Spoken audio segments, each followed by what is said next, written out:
You believe in progress. It is the air you breathe, the water you swim in. You believe that through reason, through science, through the steady application of logic, humanity has crawled out of the darkness of superstition and towards the light. You look at the past and see barbarism. You look to the future and see, if not utopia, then at least improvement. What if this is the most dangerous, the most seductive, and the most successful lie we have ever told ourselves? What if the path to enlightenment does not lead out of the darkness, but circles back into a newer, more sophisticated, and more total form of barbarism? This is the unbearable thesis at the heart of Theodor Adorno and Max Horkheimer's Dialectic of Enlightenment, written in the shadow of the Holocaust, in the firelight of a world that had used its most advanced science, its most efficient bureaucracy, to build factories of death. Their argument is not complex. It is devastatingly simple. Enlightenment reverts to mythology. The tool we created to liberate ourselves from fear, reason, has become the very engine of our domination. Let us begin at the beginning. Not with Descartes, not with Newton, but with Odysseus. Part 1. Myth is already enlightenment. Enlightenment reverts to mythology. Adorno and Horkheimer open with a fable. Odysseus, sailing past the island of the Sirens. Their song is so beautiful, it lures sailors to their death. Odysseus wants to hear the song, but he does not want to die. His solution is one of brilliant instrumental cunning. He plugs his crew's ears with wax and has himself tied to the mast. He can hear the sublime, the terrible beauty, but is powerless to act on it. His crew, deafened, row on, indifferent. This, for our authors, is the primal scene of the bourgeois individual. The self is split. The inner life, the capacity for passion, for art, for the sublime, is tied down, rendered impotent. The body, the labor, is reduced to a mindless, rhythmic function. The price of survival is self-mutilation. The enlightened hero is the one who learns to dominate his own nature, to sacrifice his own desires in order to preserve his abstract identity in a hostile world. This is the core of the dialectic. Myth was an early form of enlightenment because it was an attempt to explain, to order, to control a terrifying nature. And enlightenment reverts to mythology because the system of control it creates becomes a new, inescapable, and irrational fate. We traded the capricious gods for the iron laws of the market and the algorithm. We have exchanged one set of chains for another, and we call the new chains freedom. Part 2. The concept, the tool of domination. The fundamental tool of enlightenment is the concept. To know something, for Enlightenment thought, is to subsume it under a concept, to classify it, to identify it. A tree is not its unique, living, particular being. It is an instance of the category tree. This act of abstraction is an act of violence. It negates the non-identical, the particular, that which cannot be named. This is not merely an intellectual error. It is the blueprint for all domination. To master nature, you must first conceptualize it as something separate, something other, something to be controlled. The unique living wolf is reduced to a pest. The complex thriving forest is reduced to lumber. The human being, with all their contradictions and passions, is reduced to a consumer, a citizen, a human resource. Knowledge is not about understanding the world in its rich sensuousness. It is about establishing power over it. Francis Bacon, the prophet of modern science, said it himself: knowledge is power. He did not mean it as a warning. He meant it as a promise. We have kept that promise. We have power, and we are enslaved by it. The world becomes a giant catalog of things to be used.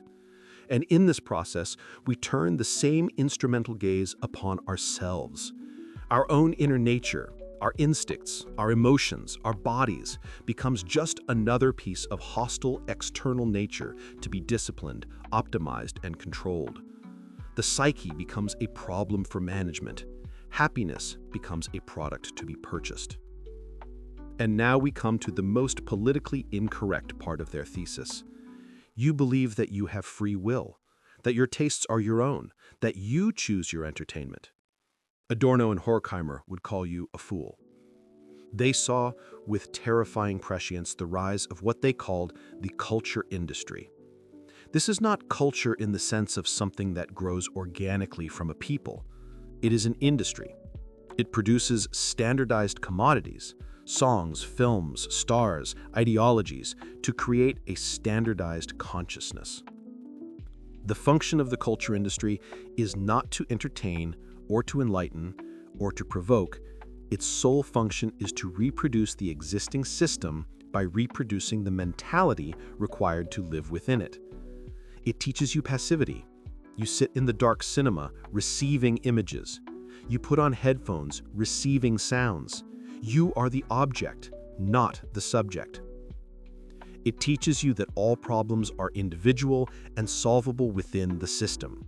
The hero overcomes the villain, the boy gets the girl, the system itself is never questioned. In the end, the credits roll and you return to your life, having had your emotions nicely manipulated and discharged, leaving no disruptive residue. It destroys authentic art. True art is negative.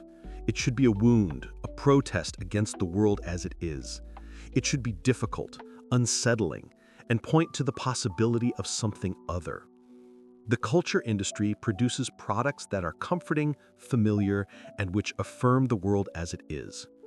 A pop song, with its predictable verse-chorus verse structure, is a lesson in the benevolence of order. A Hollywood blockbuster is a sermon on the triumph of good over evil, assuring you that the world is just and that you are on the right side. It is not a conspiracy of a few evil capitalists. It is the logic of enlightenment made flesh. Standardization, quantification, predictability, the elimination of the non-identical, the particular, the truly new.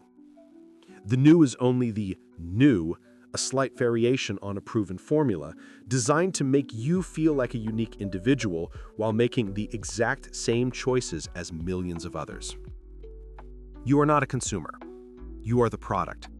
Your attention, your acquiescence is what is being manufactured and sold. Part 4. The Anti-Semitism chapter, the logical conclusion.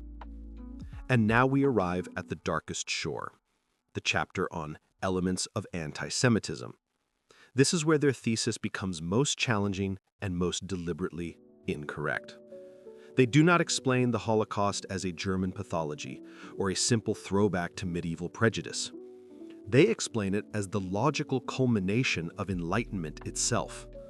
The Jew, in the paranoid fascist imagination, became the ultimate symbol of the non-identical. They were a people without a nation, a religion that rejected the central image, a group that was both inside and outside European society. They represented mobility, abstraction, finance, and rootlessness. All the features of the very capitalist modernity that was terrifying the bourgeois individual. The Enlightenment's drive to eliminate the other, the thing that does not fit into its conceptual grid, finds its ultimate expression in the death camp. The camp is not anarchy. It is the pinnacle of instrumental reason. It is a factory, rationally organized, with efficient supply chains and bureaucratic management for the sole purpose of turning human beings who are non-identical, Jews, Roma, homosexuals, the disabled, into identical, disposable units of ash. The fascist does not say, "I am irrational." He says, "I am purifying the world. I am applying a final solution to a problem. I am using science, eugenics, and bureaucracy to create a better, more ordered world." He uses the tools of enlightenment to murder enlightenment's own spirit. So where does this leave us? Adorno would later write, "No poetry after Auschwitz." He did not mean we should stop writing poems. He meant that the traditional language of beauty, meaning, and progress had been rendered obscene by the camps. The old humanism is bankrupt. The cheerful narrative of progress is a lie told over a mass grave. There is no easy way out. The dialectic of enlightenment offers no happy ending, no 10-point plan for a better future. To try and use a new, purified form of reason to escape the trap would be to fall back into the same trap. The only hope, and it is a faint, negative hope, lies in what they call non-identity thinking.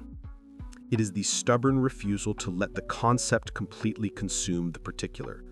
It is thinking that stays with the tension, with the wound, with the thing that doesn't fit. It is the thought that remembers the specific, suffering individual who is erased by the category victim. It is the art that remains difficult, dissonant, and refuses to be consumed.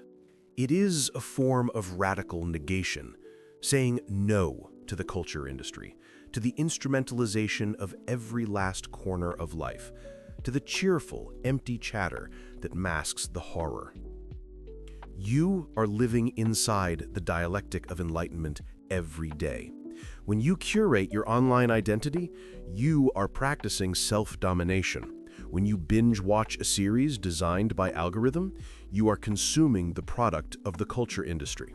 When you reduce a complex human being to a political label, you are wielding the conceptual tool of domination. The path out of the cave was supposed to lead to the sun.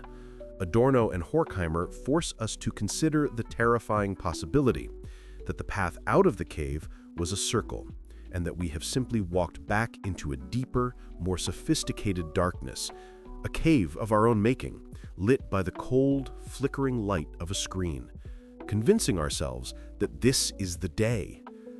The Enlightenment has triumphed, and its triumph is our catastrophe.